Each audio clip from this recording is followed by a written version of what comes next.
रामू एक सीधा सादा मेहनती इंसान था। उसका काम था लोगों की टूटी फूटी चप्पलें और जूते ठीक करना। गांव के बस अड्डे के किनारे उसकी छोटी सी लकड़ी की खोखानुमा दुकान थी, जहां वो सुबह से शाम तक बैठा रहता। उसके पास न कोई बड़ा सपना था, न कोई शिकायत, बस एक तमन्ना थी, उसके परिवार को तकलीफ ना हो। रामू की पत्नी का नाम था गुड़िया और उनका एक 10 साल का बेटा था, मुन्ना। तीनों एक फूस की झोपड़ी में रहते थे, जो गांव के किनारे नदी के पास बनी थी। झोपड़ी में बिजली नहीं थी, दीवारों में दरारें थी और दौर शुरू हो गया था। मगर रामू और उसका परिवार सर्दी से कांप रहा था। मुन्ना रोज नंगे पांव स्कूल जाता था। उसकी चप्पलें फटी हुई थी। सर्दी की सुबह में पगडंडी पर चलते हुए उसके पैर नीले पड़ जाते। एक दिन रास्ते में मुन्ना रोते रोते घर आया और बोला, बाबा, ये चप्पल बहुत चुभती है। से ही सूरज निकला। रामू अपनी टोकरी और औजार लेकर बस अड्डे की ओर चल पड़ा। ठंडी हवा उसके झुर्रीदार चेहरे को चीरती जा रही थी, लेकिन उसके कदम रुके नहीं। आज कोई जूते ठीक करवाने नहीं आया। तभी एक सफेद एसयूवी आकर रुकी। उसमें से एक मोटा ताजा आदमी उतरा, जिसने चमचमाते जूते पहन रखे थे।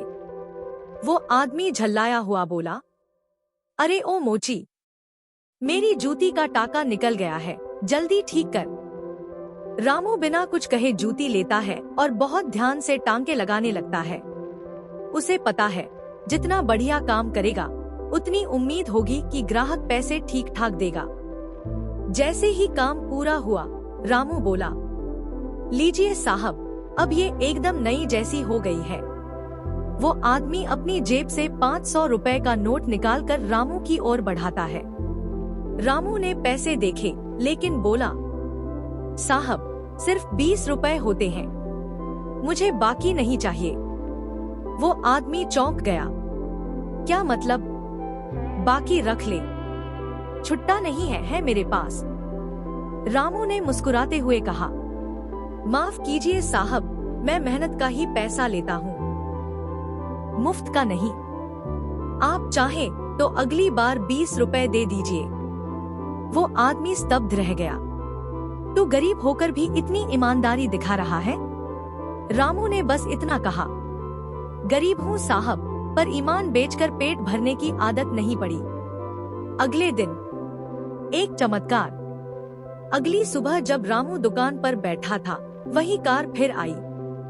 अंदर से वही आदमी उतरा, लेकिन इस बार उसके हाथ में एक स्कूल शूज का डिब्बा था। ये तेरे बेटे के लिए है। कल मैंने तेरी ईमानदारी देखी और सीखा कि इज्जत कमाई जाती है, खरीदी नहीं जाती। रामू ने झिझकते हुए डिब्बा खोला। उसमें बिल्कुल नई चप्पलों की एक जोड़ी थी, चमकदार, गद्देदार और बिल्कुल फिट मुन्ना के लिए।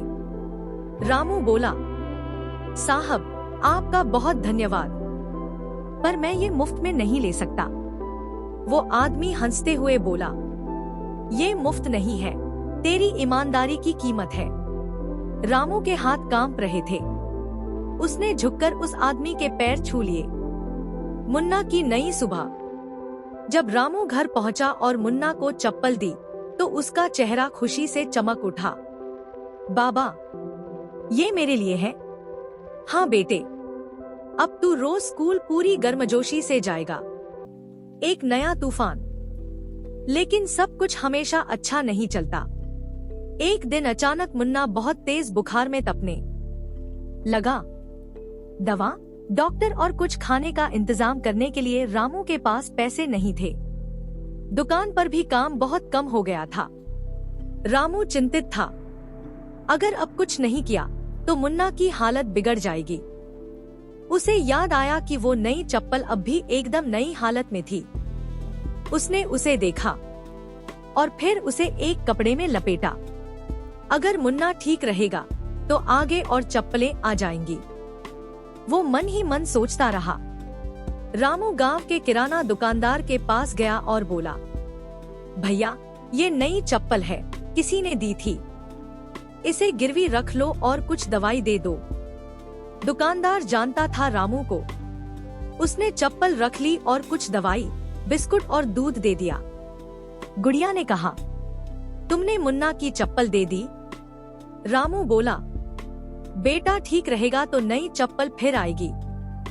इसी बीच पास में रहने वाला एक पड़ोसी राजू ये सब देख रहा था। उसकी पत्नी ने रामू और गुड़िया की बात सुन ली थी। अगले ही दिन राजू ने रामू को 300 रुपए लाकर दिए।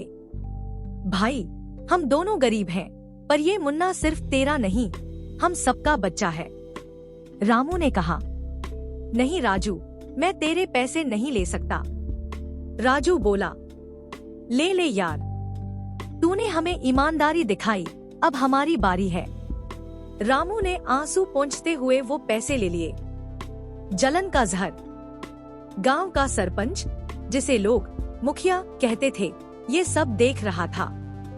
वो ईर्ष्या से भर गया। उसे बर्दाश्त नहीं हो रहा था कि एक गरीब मोची पूरे गांव में आदर्श बन गया है। एक रात वो 2 गुंडों को भेजता है, जाओ और उसकी चप्पलें चुरा लाओ। ऐसा सबक सिखाओ कि फिर कभी ऊपर न उठ सके। गुंडे रात को झोपड़ी में घुसते हैं, लेकिन तभी राजू और उसकी पत्नी मौके पर पहुंच जाते हैं और उन गुंडों को रंगे हाथ पकड़ लेते हैं। गांव वाले जमा हो जाते हैं।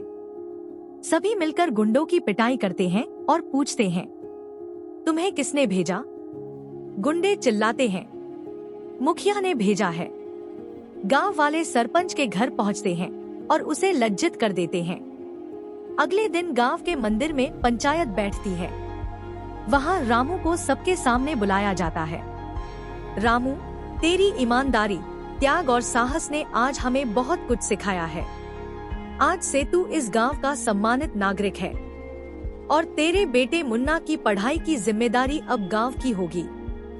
कहानी का संदेश, गरीबी कोई अभिशाप नहीं, अगर आत्मसम्मान साथ हो